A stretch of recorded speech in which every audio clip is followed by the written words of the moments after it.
தாராபுரத்தில் இயேசு மீட்பர் ஆலயத்தில் நன்றி வழிபாட்டு விழா நிகழ்ச்சி வெகு விமர்சையாக நடைபெற்றன.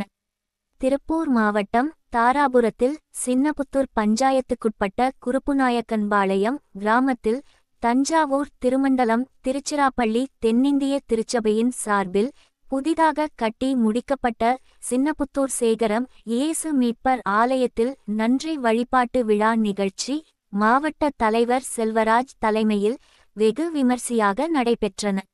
இந்த நிகழ்ச்சியில் தஞ்சாவூர் மறை மாவட்ட தலைவர் பால்ரத்தினம் இறை செய்தி வாசித்தனர். மேலும் இதில் சிறப்பு விருந்தினராக முன்னாள் சட்டமன்ற உறுப்பினர் தனியரசு மற்றும் ஆதிதிராவிடர் மற்றும் கண்காணிப்பு குழு உறுப்பினர் டாக்டர் KV சிவசங்கர் ஆகியோர் கலந்து கொண்ட இந்த நிகழ்ச்சிக்கு சேகர தலைவர் ஜோசப் ரவிச்சந்திரன் வரவேற்பு அளித்து தொடங்கி வைத்தனர். இதில் சின்னபுத்தூர், நாரணாபுரம், குருப்பன் நாயக்கன்பாளையம், பஞ்சப்பட்டி, பெரியபுத்தூர், செட்டிப்பாளையம், பொன்னாபுரம், அம்மாப்பட்டி ஆகிய சேகரம் பகுதியைச் சேர்ந்த கிராமங்களில் சுமார் 500க்கும் மேற்பட்டோர் திரளாக நன்றி வழிபாட்டு விழாவில் சிறப்பித்து அன்னதானத்தில் கலந்து கொண்டனர். இந்த நிகழ்ச்சியில் சேகர செயலாளர் ஜான்சன், சேகர பொருளாளர் Joy Mercy, reverend Sumathi Stella, reverend Paul Manickam, reverend Ravichandran மற்றும் சபை நிர்வாகிகள் பொதுமக்கள் ஏராளமானோர் கலந்து கொண்டனர்.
ஆலயங்கள் ஒவ்வொரு ஊர்லையும் உருவாக்கப்பட்டிருக்கால் நம்முடைய ஊர்லையும் நம்முடைய ஆலயத்தை கட்டி முடிக்கணும்னு நம்முடைய ஊர் மக்கள் நம்முடைய மார்க்கெட்டிங் நம்முடைய ஏசையாருடைய கருணையை அனுபவித்து